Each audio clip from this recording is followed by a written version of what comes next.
Hey, Scott here with FantasyAces.com. Ready to look at our Week 3 matchups.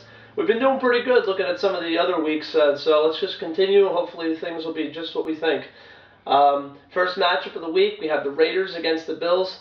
This is just going to be an ugly, ugly game. It's two players. I mean, all you need to really know about is that you have the running games from both sides.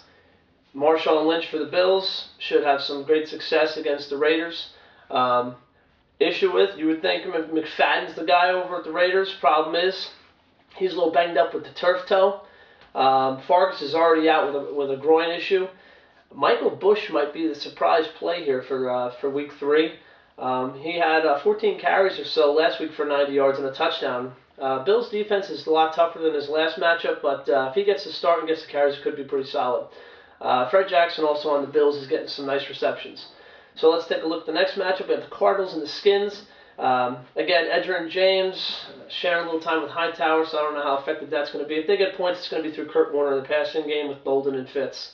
On the other end, it's going to be Clinton Portis toting the rock a bunch of times against the Cardinals. Cardinal run defense isn't as good as the pass D, so Campbell might come back down to earth after his better week last week. However, he does have Santana Moss, Cooley, Randall Ellens, and company, so we'll see what happens there. We have the Texans and the Titans. Texans had a bye week last week because of the hurricane. So this week, they're back. Andre Johnson. Steve Slayton's going to get the start at running back. We're going to see what he has, but this is a tough defense in the Titans to run against. Owen Daniels, not usually pretty good against the Titans, but we'll see what happens here. Titans on the other end should be able to run the ball pretty nicely against the Texans. Chris Johnson's all over the place with the yardage. Lendell White comes in the short yardage. Kerry Collins brings a little bit of respectability to the passing game. Justin Gage. Next matchup we have is the Bengals against the Giants. This game's going to be a mess. Seriously, don't even start any Bengals. I don't see any worth it. I mean, guys can put up numbers, and if they do, they do. They're just a wreck. The Giant D is going to be all over them at the Meadowlands. Meanwhile, across the way, start every Giant you have. I mean, Burris, Manning, heck, even Boss might make some noise in this game. He hasn't done anything all year yet. That running game with Jacobs and the crew, Toomer could be okay. Who knows, even Steve Smith might come up with something in this game. Let's go to the Dolphins and the Patriots. Again, you've got Castle and Randy Moss with Welker. The running game over there is a mess. Maroney got hurt with the shoulder last week, but he's supposed to be back. Maurice Morris is getting carries and goal line touches. Falk's getting receptions out of the backfield. Who knows what's going to happen there? Let's take a look at across the way at the Dolphins there. Ricky Williams is starting to give way to Ronnie Brown. They're still sharing. Pennington might give way to Henne, so that's really nothing going on there. Let's take a look at the Panthers and the Vikings. The Vikings have now gone to Gus Frerotte over Tavares Jackson. Adrian Peterson's banged up. He may not even play in this game. It's going to be a game-time decision, so it could end up being Chester Taylor toting the load there. The Panthers on the other side get Steve Smith back, so Jake Delhomme's going to throw a party. Hopefully he'll have a decent game. Mushin Muhammad over there, the running back tandem between Jonathan Stewart and D'Angelo Williams. It's a tough defense to run against in the Vikings, so it might have to rely more on the pass this week. The Bucs and the Bears, this could be an ugly, low-scoring game as well. We have Ernest Graham. Warrick Dunn chips in with some receptions and yardage. Brian Greasy's going to be throwing the ball. They could be without Joey Galloway. We'll see there. Ike Hilliard will get a little notch up there. Otherwise, the passing game's not going to be too great. The Bears, again, it's all about Matt Forte. I know Brandon Lloyd made some noise for the Bears last week, but it wasn't much, and it's really just Forte. Chiefs and Falcons. Chiefs are a wreck. Larry Johnson's got the diaper back on, moaning and crying about playing time, so we'll see what happens over there. They've got Tyler Thigpen starting at quarterback, so Gonzalez might be busy because it'll be his quick out guy. Otherwise, the Chiefs are just an ugly team right now. Falcons, Matt Ryan's back home, should have a little bit of success. Michael Turner should be able to run better. Norwood chipping in with some action. Watch out for Laurent Robinson. They're looking to get him a little bit more involved in the offense as well. We'll see what happens there.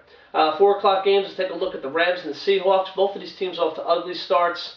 Bolger, if he's going to do anything, it'll be this week.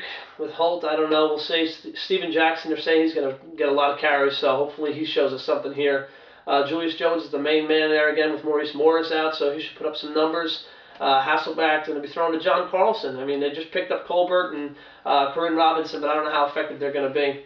Let's go to the next match, the Lions and the 49ers. Lions, again, should be able to do some damage here, but we'll see what happens with Kitna and Roy Williams and Calvin Johnson. Kevin Smith should be pretty active as well. Let's check out the Seahawks on the other side.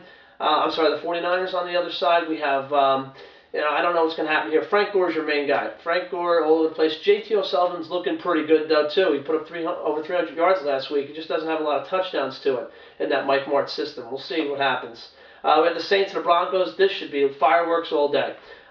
This game's going to score a lot of points. We've got Breeze. Patton seems to be the guy's leaning on now without Colston, but we do have Henderson there and Meacham. Bush out of the backfield is always effective. The Broncos, Brandon Marshall, 18 catches last week. Absolutely ridiculous. Should have another huge week this week. Eddie Royal's another great guy. Tony Scheffler. Backfield's a little bit of a mess with the three guys they have going on right there. Steelers and the Eagles. Again, this should be a pretty good contest as well. Ben Roethlisberger will have to go through the air. Eagles run defense a little tough. Same with the Steelers. Might be a little tough on Westy running the ball. So this could be an aerial assault as well on both sides. We'll see what happens with Ben and Holmes and Ward. And on the other side, we've got McNabb throwing to Westy out of the backfield to Sean Jackson. Reggie Brown might also get some action this week as well. He should be back. The Jaguars and the Colts. The running game, Bob Sanders went down for the Colts, so Maurice Jones-Drew and Fred Taylor might be able to find something going there in this game. We'll find out on the other side if Peyton Manning's still going to be in his groove. Throwing it to Reggie Wayne, Marvin Harrison, Anthony Gonzalez. Dallas Clark should be back. Hopefully Joseph Adai could do something out there. I don't know. We're still missing the key center there on Saturday, so we'll find out what happens. I think they might have to lean on the pass against the Jaguars. Then we've got the Browns and the Ravens. This could be an ugly game as well. Ravens did have the bye week because of the hurricane as well. Willis McGahee should be back. He might share time with Rice.